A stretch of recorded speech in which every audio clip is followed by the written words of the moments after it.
With me here I have Brian Daly, manager of the hatchery. I'm going to hand you over to Brian and he's going to take us on a trip around the hatchery and explain the different cycles that they use here for rearing the fish. Brian, please meet you. How you doing? Well, this is the broodstock pond for brown trout at the top of the farm. With roughly around 2,000 fish in it. Age difference going from 2 to about 5-year-old. The older the fish, the more eggs it will produce, but less quality. The younger the fish, the fewer eggs, but better quality. So we just like to keep a mixture so we have a good mix of genes. And what time will these fish be ready for stripping now? Browns will strip from around the end of October, early November through to December. Rainbows are slightly different. They'll go from around the end of November through into January. And these fish will be stocked then out into all the different lakes and rivers in Northern Ireland? That's right. That's right. Both department waters and private waters. And what amount of fish would you have available for stocking out?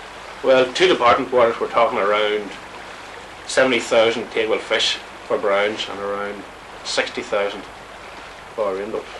That's a lot of fish. Well, are some of these used in rivers as well as the lakes? Do you stock into rivers too? 4 private clubs we would stock both rivers and lakes. And you're at these ponds now, this is where you do the stripping? This is actually the stripping process. The fish are put into dope, left for a couple of minutes, they become quiet and calm, taken out and stripped and put back into the water as quickly as possible. Compared to the wild state, very few fish actually survive spawning in the wild. This here will actually have very few casualties. So you'd hold them on for another year then, ready for... The majority of them would be held on. The very big fish would be let out. A couple of hundred each year are let out to private and department waters. Yes. Just in ordinary sales. And another batch of 2-year-old fish taken on to replace them. Yes. Here we actually have a female been stripped into the tray. We strip around 4 females to a hen or to a cock. Roughly the female will produce around 2,500 eggs depending on her size. And those are just returned back into the broodstock ponds and they come back again? Immediately afterwards they're medicated for a month or so. Brought on the food as quickly as possible and then moved up the top pond again.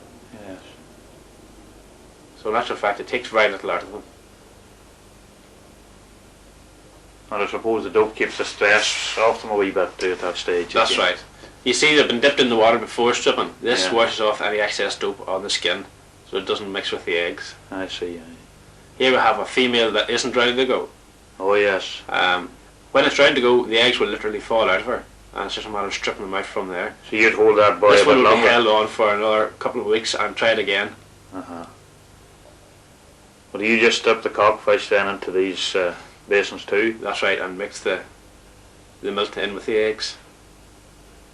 There's another female away. It's quite a simple operation.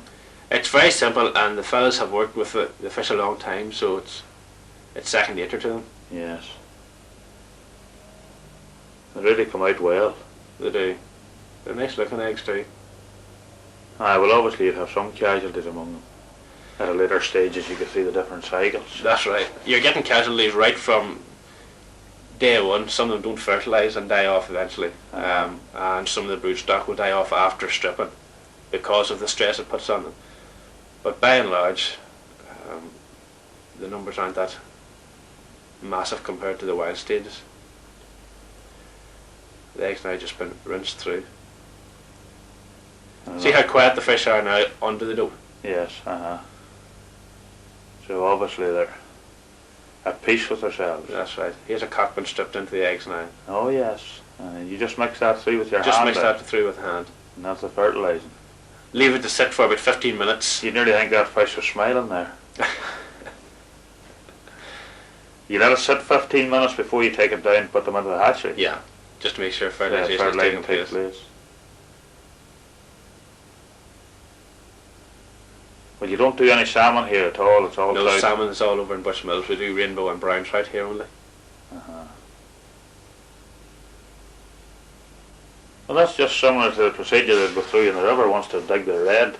The cockfish would just come up and fertilise right. them. Very similar. We're in the incubator house now. And immediately for the first couple of days we can pick out any of the dead eggs or eggs that haven't fertilised. After that, until they're eyed, the eggs are very, very vulnerable and cannot be touched. We have a container here holding around 5,000 eggs. We just put 2 of these into each tray and let the incubation process begin. Water flowing through each one, bringing oxygen to develop the eggs. Do you add anything to these eggs during the time that they're sitting in incubation? Yes, there is some malachite green added to the water which cuts off any fungus, or cuts down the fungus rather than cuts it off completely. We still have the fungus sitting in on the dead eggs. So that cuts out the chance of more dead eggs? That's right, just reduces the numbers. And here we see the white eggs which haven't fertilised, which can be picked out eventually.